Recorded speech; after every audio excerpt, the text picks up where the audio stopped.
Graça e paz, amados, bom dia. Vamos para mais um devocional, mais um estudo aí do livro de Romanos, hoje do capítulo 9. E aqui Paulo inicia falando sobre a sua tristeza com seus irmãos de carne, né? Israel, o povo escolhido, né, por Deus, os que tiveram as leis, as alianças, né? Uma ligação aí com Deus.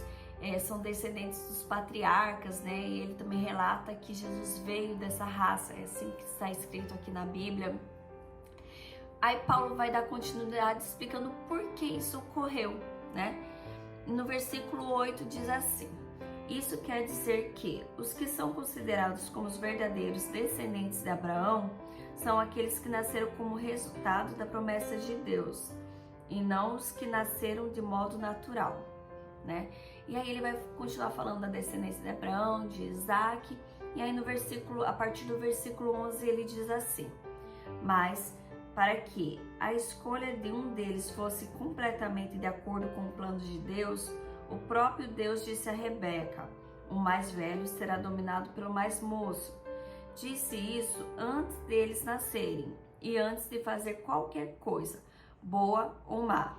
Assim ficou confirmado que é de acordo com o seu plano que Deus escolhe aqueles que Ele quer chamar, sem levar em conta o que eles tenham feito.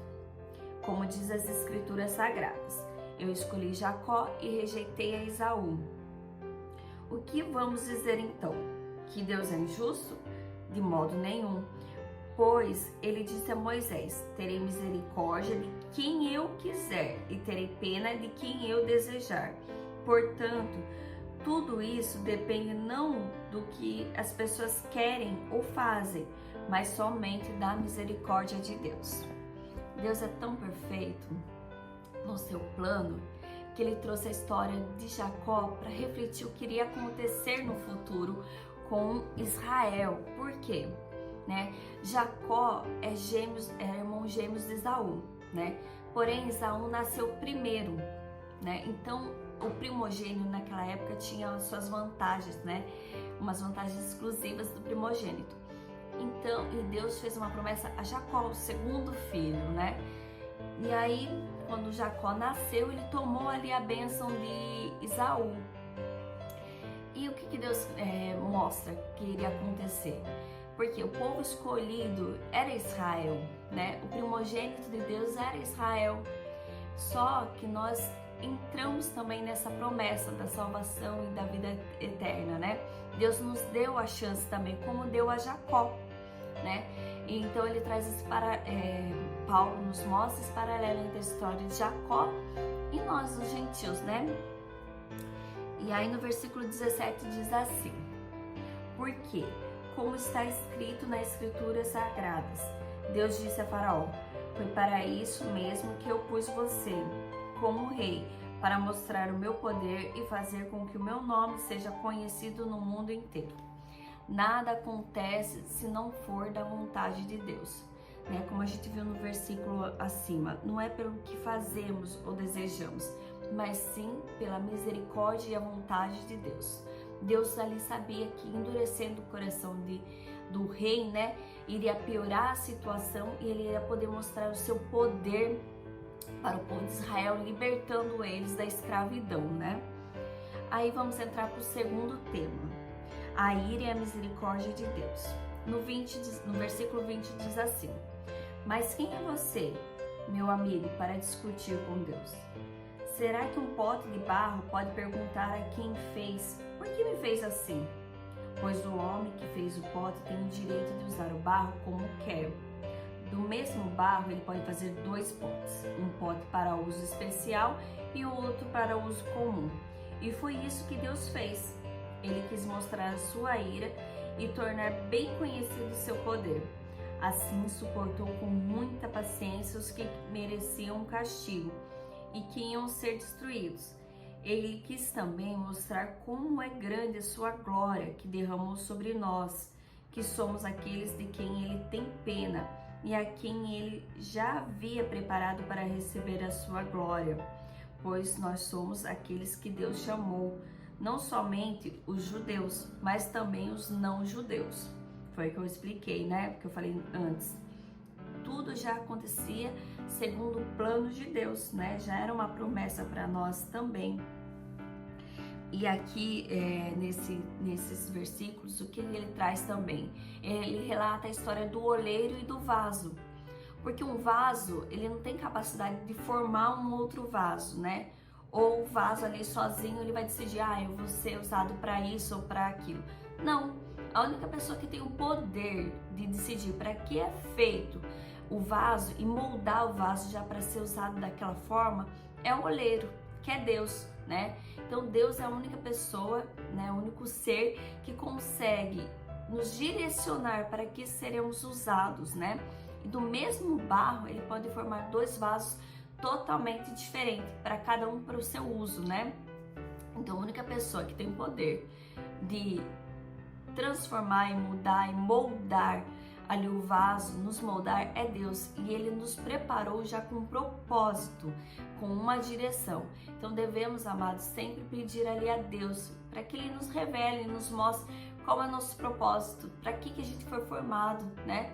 Como vasos, o que nós devemos fazer para servir ao nosso Deus, porque tudo acontece segundo o plano de Deus, segundo a vontade dEle, e a vontade dEle é o melhor para nós.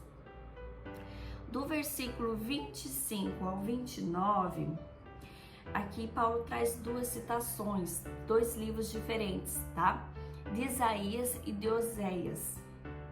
Se você quiser se aprofundar mais, essas duas referências estão em Oséias, capítulo 2, versículo 23, Isaías, capítulo 10, do 22 ao 23, Isaías 28, versículo 16. Se você quiser se aprofundar e buscar mais, né, esse paralelo, ir lá buscar um pouquinho mais a palavra do Senhor, nesses trechos vocês vão conseguir aprender mais. Mas resumindo, o que Paulo traz desses textos, né, bíblicos?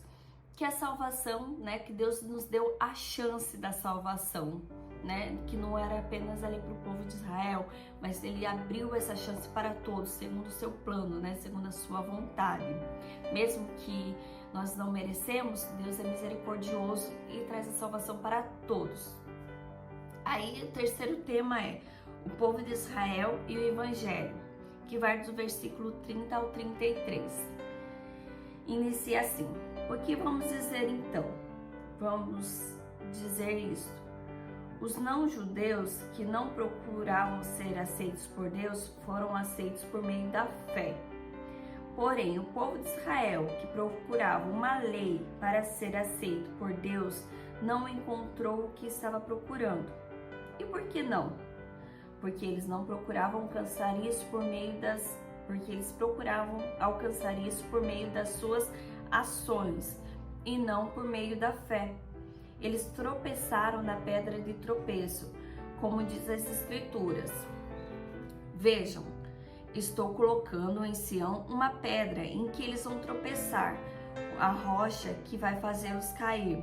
Mas quem crer nela não ficará desiludido. Aqui ele inicia, né, esse tema, né, no versículo 30, mostrando novamente que não é pelas boas ações que seremos salvos, e sim pela fé, crendo em Jesus Cristo. E ele finaliza ali explicando que essa pedra de tropeço é Jesus Cristo, né? Infelizmente o povo de Israel fazia as boas ações, cumpriam as leis, mas não reconheciam a Jesus Cristo. Eles tiveram a chance, né, de viver ali com Jesus, mas eles não reconheceram a Jesus Cristo, a morte de Jesus para nos salvar.